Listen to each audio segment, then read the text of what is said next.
Hello बच्चों, आइए प्रश्न को पढ़ते हैं। प्रश्न है क्रमक किसे कहते हैं। तो इस प्रश्न के अंदर जो हमें मुख्य अवधारणा दी गई है, मुख्य अवधारणा अवधारणा वो है क्रमक। मुख्य अवधारणा जो है वो है क्रमक। तो सबसे पहले क्रमक जो है उसके बारे में देखते हैं। क्रमक को समझने के लिए हमें सबसे पहले अनुक्रमण के बारे में पता होना चाहिए कि अनुक्रमण क्या होता है। तो अनुक्रमण जो है वो एक ऐसी प्रक्रिया है जिसमें किसी एक पादप समुदाय को किसी दूसरे पादप समुदाय के द्वारा हटा दिया जाता है। जो दूसरे पादप समुदाय हैं उनके द्वारा हटा दिया जाता है, और इस दूसरे पादप समुदाय को फिर तीसरे पादप समुदाय से हटा दिया जाता है। और इस तरह ये प्रक्रिया चलती रहती है, एक श्रृंखला में चलती रहती है, और सबसे अंत में एक स्थायी समुदाय आता है। स्थायी समुदाय, और इस समुदाय को किसी अन्य समुदाय के द्वारा नहीं हटाया जाता। इसी को हम बोलते हैं अनुक्रमण। तो मान लीजिए जो अनुक्रमण की प्रक्रिया है वो सबसे पहले चट्टान से शुरू हुई। चट्टान, तो चट्टान जो है उस पे सबसे पहले लाइकेन उगे।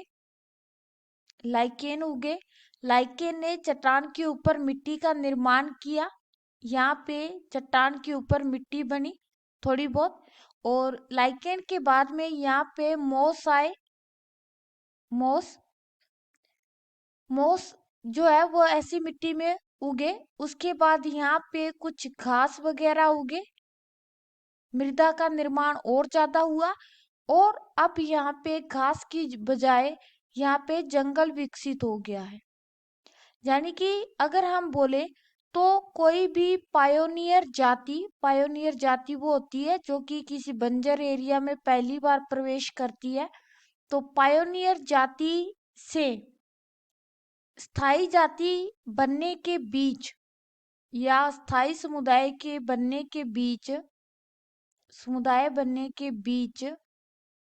स्थायी समुदाय इनके बनने के बीच में ये जो छोटी छोटी अवस्थाएं आती हैं, छोटी छोटी जो अवस्थाएं आ रही हैं, इन्हीं को हम बोलते हैं क्रमक। मान लीजिए पायनियर जाति के बाद में कोई ए जाति आई, ए जाति के बाद में कोई बी जाति आई, बी के बाद में कोई सी जाति आई, और उसके बाद में स्थायी समुदाय बना। तो पायनियर के बाद में ए का ना, ए के बाद बी का, बी के बाद सी का, इस तरह से ये जो अवस्थाएं चलती रहती है इन्हीं को हम बोलते हैं क्रमक। और सबसे अंत में स्थायी समुदाय आ जाता है। आशा करते हैं कि मुख्य अवधारणा के आधार पर आपको यह प्रश्न समझ में आया होगा। धन्यवाद।